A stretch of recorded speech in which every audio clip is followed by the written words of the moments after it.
जय जोहार, नमस्कार संगवारी स्वागत है आप सभी का छत्तीसगढ़िया न्यूज चैनल में। खबरों की तरफ बढ़ने से पहले एक नजर सुर्खियों पर। देश भर के 2.5 करोड़ महिलाओं को दिया गया 10,000 करोड़ रुपए से ज्यादा की राशि।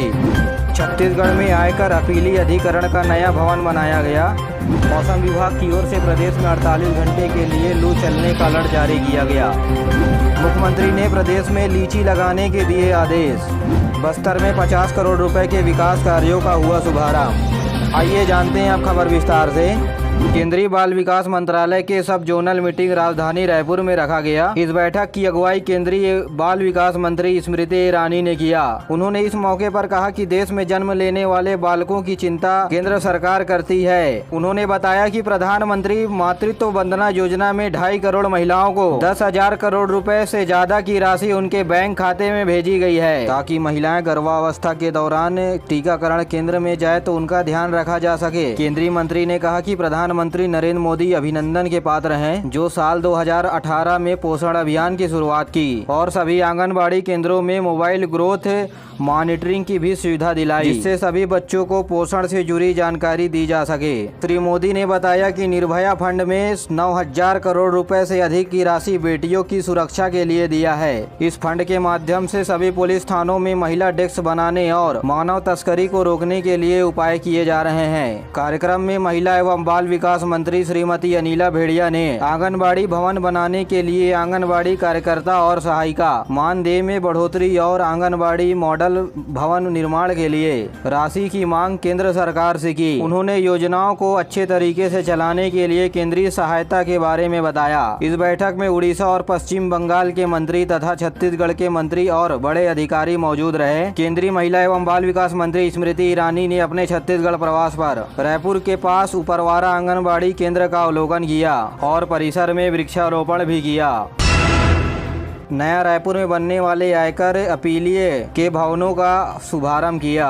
केंद्रीय कानून मंत्री किरण रिजिजू अपने छत्तीसगढ़ प्रवास के दौरान यह परिसर केंद्रीय सचिवालय अटल नगर में है। इस मौके पर केंद्रीय मंत्री ने कहा कि आम आदमी और कानून के फैसले के बीच कोई दूरी नहीं होनी चाहिए। उन्होंने कहा कि सभी भाषाओं में काम होना चाहिए, लोगों को न्याय मिले, यही हमारी प्राथमिकता है। समय में न्याय मिलना जरूरी है, देरी होने से न्याय का कोई फायदा नहीं होता। लोगों को तुरंत न्याय मिले, ऐसी व्यवस्था देश में होनी चाहिए और इसीलिए देश में सरकार ई कोर्ट के ऊपर काम कर रही है। आयकर अपीली अधिकरण, जिसे ITAT भी कहते हैं, यह एक अर्ध न्यायिक संस्थान है। केंद्र सरकार साल 2013 में रायपुर में इसके एक पीठ की गठन लोगों को न्याय दिलाने के लिए किया था। इसके अधिकार क्षेत्र में पूरा छत्तीसगढ़ राज्य आता है। रायपुर में ITAT के नए परिसर में सभी जरूरी सुविधाएं जैसे नए कोर्ट रूम, आधुनिक रिकॉर्ड रूम, पुस्तकालय कक्ष, बार कक्ष और वकीलों के लिए सम्मेलन कक्ष जैसे सुविधा मौजूद है। नए परिसर में कोर्ट को मजबूत बनाने के लिए नए कनेक्टिविटी के साथ ई कोर्ट की भी शुरुआत हुई है।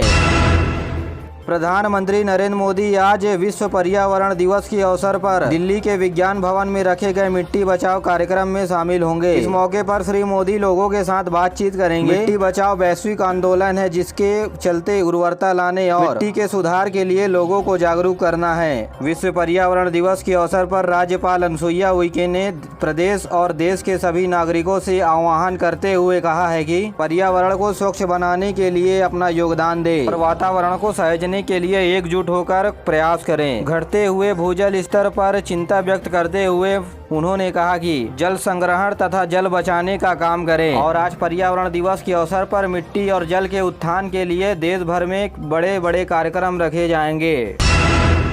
मुख्यमंत्री भूपेश बघेल ने सभी अधिकारियों को कहा है कि राज्य सरकार की योजनाओं को लाभ दिलाते हुए सभी लोगों से संवेदनशीलता पूर्वक उन्हें लाभ दिलाने का काम करें। यह बात कांकेर जिला के भानु प्रतापपुर में रखे गए समीक्षा बैठक के दौरान कही। मुख्यमंत्री ने शासकीय योजनाओं के काम के बारे में समीक्षा किए। बैठक में मुख्यमंत्री स्वामी आत्मानंद इंग्लिश माध्यम स्कूल में 16 जून से पहले शिक्षकों की भर्ती और समय से पहले कापी पुस्तक बांटने के निर्देश शिक्षा विभाग को दिए हैं। मुख्यमंत्री ने ओरछा में लीची का बगीचा लगाने के लिए वन विभाग के अधिकारियों को निर्देश भी दिए हैं। भानु प्रतापपुर में रखे गए पत्रकार वार्ता के दौरान मुख्यमंत्री भूपेश बघेल ने कहा कि बस्तर संभाग में आदिवासियों के जीवन स्तर में सुधार दिख रहा है और राज्य सरकार उनके लिए बहुत सी योजनाएं चला रही है और वही इन इलाकों में धान खरीदी केंद्र की संख्या बढ़ाई जाएगी। मांग के अनुसार बस्तर क्षेत्रों में बैंक भी खोले जाएंगे और इन क्षेत्रों में अंग्रेजी माध्यम स्कूल मील का पत्थर साबित होगा। भानुप्रतापपुर में 49 करोड़ रुपए की लागत से मुख्यमंत्री ने 106 विकास कार्यों का लोकार्पण और भूमि पूजन किया।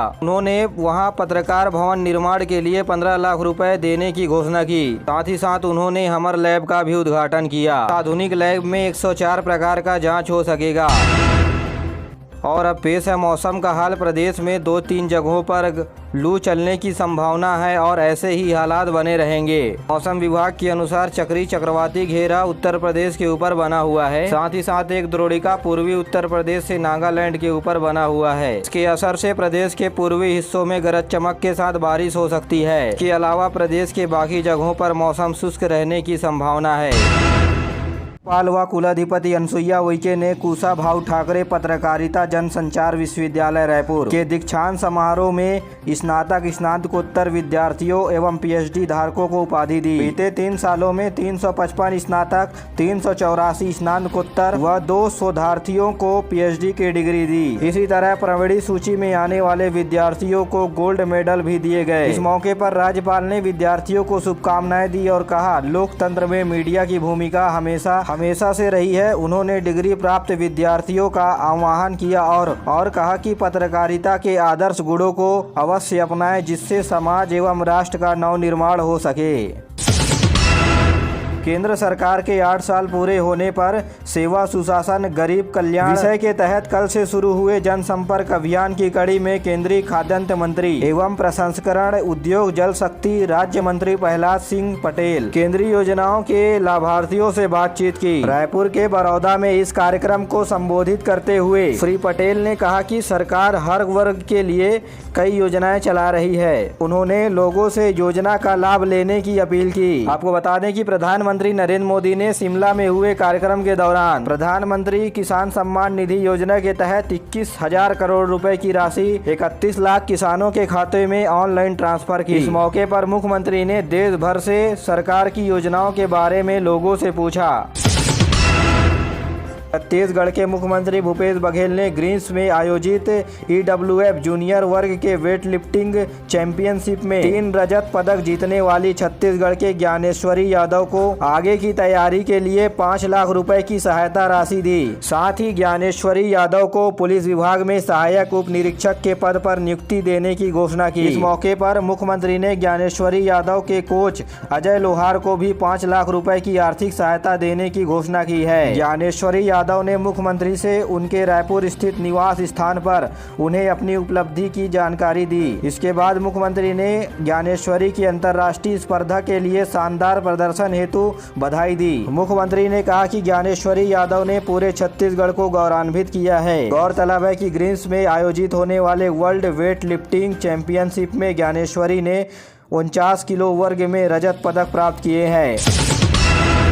रायपुर में सेमेस्टर की परीक्षा ऑनलाइन कराने की तैयारी की जा रही है। जी हां, रायपुर के पंडित रविशंकर शुक्ल यूनिवर्सिटी की परीक्षा ऑनलाइन हो सकती है। इसके लिए RSU ने राज्य सरकार से बातचीत भी की है और एग्जाम कराने के लिए मार्गदर्शन भी मांगा है। परीक्षा में देरी न हो, इसके लिए 18 तारीख से ऑनलाइन आवेदन की प्रक्रिया शुरू कर दी गई है। आपको बता दें कि राज्य सरकार ने सभी परीक्षाओं को ऑनलाइन कराने की घोषणा की थी, जिसमें से वार्षिक परीक्षा तो हो चुकी है और अभी सेमेस्टर की परीक्षा के लिए आवेदन भरा जा रहा है। ऐसे में सभी विश्वविद्यालय ऑनलाइन परीक्षा कराने की तैयारी कर रहे हैं। रविशंकर शुक्ल यूनिवर्सिटी ने राज्य सरकार से पूछा कि किस तरह से परीक्षा कंडक्ट कराई जाए। जो आदेश था वह सत्र के लिए था, जो बदलाव किया जाना है उसे बता दिया जाए। आपको बता दें कि परीक्षा के लिए पढ़ाई ऑनलाइन पैटर्न से हुई है। ऐसे में परीक्षा ऑनलाइन कराने की मांग छात्रों के द्वारा भी किया जा रहा है।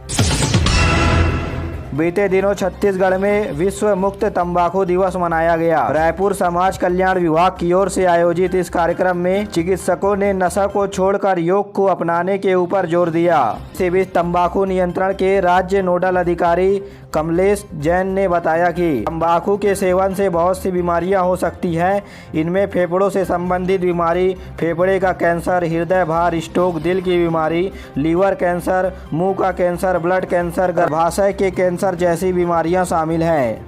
डॉक्टर जैन ने बताया कि देश में सबसे ज्यादा तंबाकू खाने वाले बच्चे छत्तीसगढ़ में हैं। देश में करीब 1,30,00,000 लोग तंबाकू लेने वाले हैं और इनमें से करीब 25 लाख लोगों ने 15 साल की उम्र से पहले तंबाकू खाने की शुरुआत कर दी थी। वहीं 15 से 17 साल में 29% ने तंबाकू सेवन की शुरुआत की। आपको बता दें कि बिलासपुर में गुटखा तंबाकू सेवन से मुंह के कैंसर के रोगियों की संख्या लगातार बढ़ रही है। स्थिति यह है कि सिम्स में कैंसर ओपीडी में प्रतिमाह 30 से अधिक मरीज पहुंच रहे हैं। तो मुंह के कैंसर से संबंधित है, उनमें गला, जीभ, जबड़े के साथ तालु कैंसर के लक्षण मिले हैं। डॉक्टर जैन ने बताया कि प्रदेश में 25 जिला अस्पतालों में टोबैको मुक्त सेंटर बनाया गया है। पिछले साल इस केंद्र के माध्यम से 1946 लोगों ने नशा से मुक्ति पाई है। केंद्र सरकार गरीब कल्याण और सेवा सुशासन का 8 साल पूरा कर रहा है और केंद्र सरकार का लक्ष्य था कि सरकारी योजनाओं का लाभ 100% लाभार्थियों तक पहुंचे। प्रधानमंत्री ने कहा था कि देश के करोड़ों पारिवारिक सदस्य के रूप में काम कर रहे हैं। कोई भी पात्र व्यक्ति गरीब कल्याण योजना के लिए न छूटे। और 30 तारीख को यानी बीते दिन ही प्रधानमंत्री नरेंद्र मोदी ने दूसरी बार प्रधानमंत्री पद की शपथ ली थी। ऐसे में एनडीए सरकार 8 साल पूरी कर चुकी है। प्रधानमंत्री नरेंद्र मोदी ने कहा कि कोविड के चलते जो बच्चे अपने माता पिता को खोए हुए हैं उन्हें स्कूल और उच्च शिक्षा के लिए पूरी सहायता दी जाएगी। मोदी ने पीएम केयर फंड के बारे में बताते हुए कहा कि 18 से 23 साल के बीच के आयु वर्ग के बच्चों को एक निश्चित छात्रवृत्ति दी जाएगी और बच्चों को 23 साल पूरे होने पर 10 लाख रुपए की राशि दी जाएगी। साथ में उन्होंने कहा कि उच्च शिक्षा और व्यावसायिक पाठ्यक्रम के लिए कर्ज भी दिया जाएगा। श्री मोदी ने कहा कि इस योजना के तहत अनाथ बच्चों को 4,000 रुपए की राशि हर महीने दी जा रही है और ऐसे सभी बच्चों को फिट इंडिया और खेलो इंडिया मूवमेंट में भाग लेने को भी कहा है। तो प्यारे साथियों, आज के लिए बस इतना ही। वीडियो पसंद आए तो वीडियो को लाइक करें, चैनल को सब्सक्राइब करें और अपने दोस्तों के साथ जरूर शेयर करिए। दीजिए मुझे इजाजत, मिलते अगले वीडियो में। तब तक के लिए जय हिंद, जय छत्तीसगढ़।